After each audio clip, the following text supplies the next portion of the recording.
All right, what's up, cyberspace? Welcome to Point Out Politicians. I am your host, and in this episode, we are going to take a quick look at something that Joe Biden said during a live stream in regards to WHO, World Health Organization. So let's start this by listening to a short clip from Dr. Bonnie S. Glazer, an expert with Center for Strategic and International Studies, CSIS. And she's talking to a gentleman by the name of Dr. Jeremy Yude. He's the Dean of the College of Liberal Arts at the University of Minnesota, Duluth. Listen to what she asks, listen to his response, and then we'll get into the video. But particularly in the World Health Organization. As a result of COVID-19, there's been a lot of attention to the issue of Chinese influence in the World Health Organization. So can you start by explaining China's role in the WHO and what are China's objectives and how does Beijing exert influence over WHO decision-making? Sure. So China has definitely come into a greater role of responsibility, or at least trying to take on more of a leadership role within the World Health Organization. And there is actually a specific cooperation strategy that exists between the People's Republic of China and the World Health Organization. And in particular, it's focused around the fact that the Chinese government sees itself as representing an upper middle income country that wants to focus on a more equitable distribution of wealth and sees health as being central to a lot of those efforts. First off, let me play part of what Joe Biden said regarding China. Secondly, it's not so much about punishing China. It's about making sure China understands they got to play by the rules. It's a simple proposition. Okay, so he says it's not about punishing China. It's to make sure that China plays by the rules. It's a simple proposition.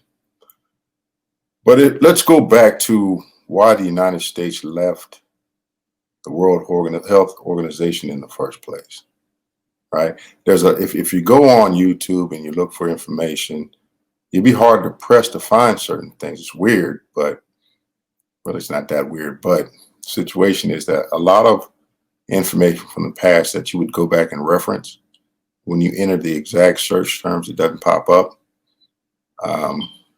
And if you do find it, you got to dig. You got to dig real deep to find it. So it's kind of as if some of that information is being suppressed. But I did find something, and this was on an Indian channel. And listen to what she says about the United States, China, World Health Organization. Take a listen to this clip. Is that US President Donald Trump has now gone ahead and served an ultimatum to the World Health Organization. Now, in a letter, this is a 4-page letter that Donald Trump has written to the World Health Organization over the COVID-19 crisis. Trump has asked the UN body to commit to major substantive improvements within the next 30 days.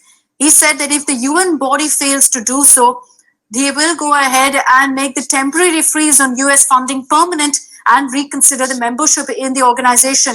The United States currently accounts for around 14% of the WHO's funding, contributing $400 million. Donald Trump yesterday had, in fact...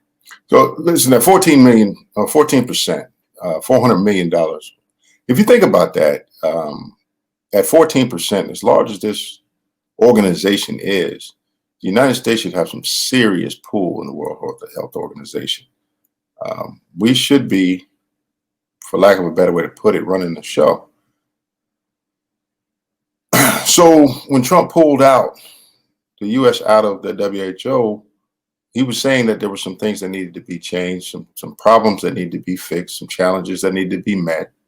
And the United States wasn't going to be funding that organization nor contributing at that level anymore. As a matter of fact, if it wasn't done within a certain period of time, 30 days, the United States would be pulling out of the World Health Organization altogether.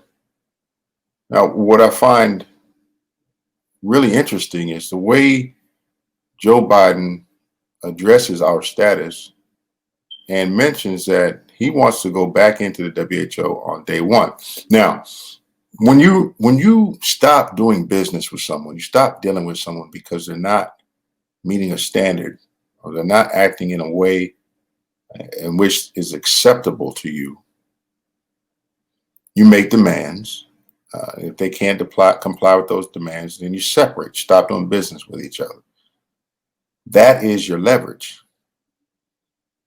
That's your whole leverage. If you can't do certain things a certain way, then we won't deal with you.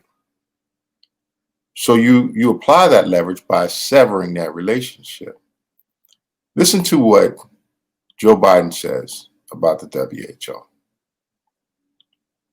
And so that's one of the reasons why we're going to rejoin the World Health Organization. We're going to rejoin on day one as well, and it needs reform, I acknowledge.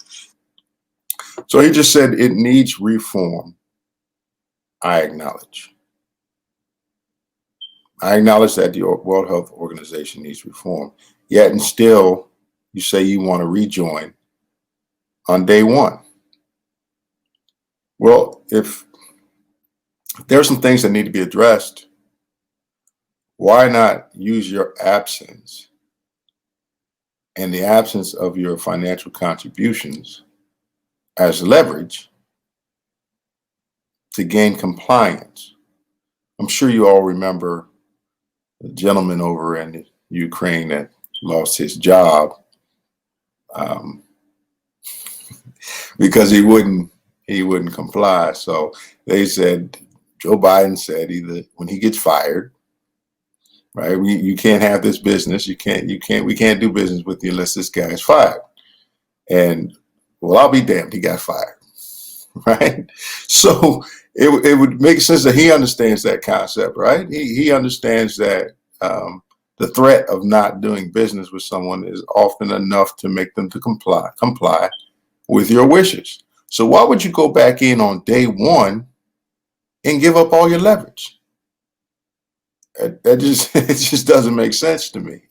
You know, is it because you just want to reverse a decision? Is it because you want to do something differently than someone else did? Or are we really thinking about some valid reasons for going back in unleveraged? You know, it's really interesting to me how politicians can say things like this and no one even bat an eye, or we're so determined to support one side that we take whatever they throw at us. Here's more of what they said on the on that Indian news network on YouTube. It's a clip from YouTube. They will go ahead and make the temporary freeze on US funding permanent and reconsider the membership in the organization. The United States currently accounts for around 14% of the WHO's funding, contributing $400 million. Donald Trump yesterday had in fact called the UN health body a puppet of China, saying it had done a very sad job in its handling of the coronavirus crisis. So basically what was being said was that China is off the chain. They're out of control. We're not going to deal with the World Health Organization until such time as we get things back under control. So let's listen to a little bit more about what Joe Biden has to say. And we have to make sure that the rest of the world and we get together and make sure there are certain bright lines Chinese understand. We have to not only deal with this pandemic, we have to plan for the next one. The idea that viruses are going to go away is just not rational. We're going to recalibrate and set up the institutional structures we had in our administration of Obama Biden and build on it. I get it. And I'm not here to secondly, debate that. Not here to argue about whether or not that's a proper course of action. It just stands out to me that one of the main reasons for us withdrawing from the organization in the first place was China was running amok. And China has a lot of pull in the WHO, a lot of pull. And China had been kind of packaging itself as a World Health leader. In fact, a lot of what they do is dependent upon what they perceive as their own status as a leader in the health arena. Listen to this.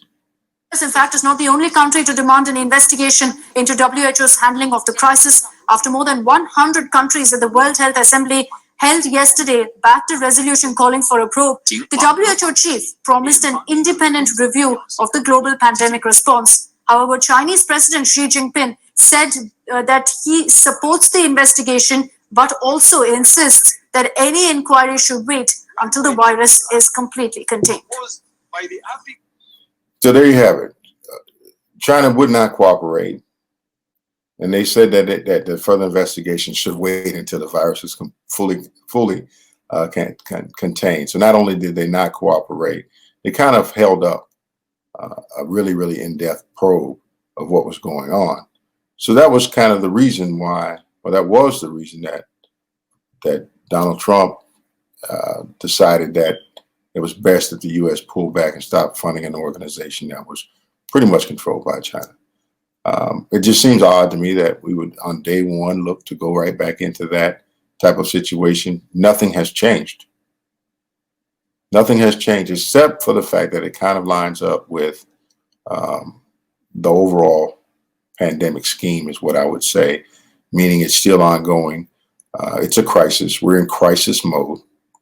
And a lot of things can be changed, some of which would be permanent changes, what people call the new normal. That all can happen before anybody figures out what really took place. And that just doesn't set right with me. What do you think about that? Let me know. If I'm barking up the wrong tree, tell me that, making me more aware of my mistakes and poor thinking. But in any case, Joe Biden, let's all go back into the World Health Organization. Day one, no leverage, no control, just give them a lot of money. Think about that. Let me know what your thoughts are. Take care. Peace.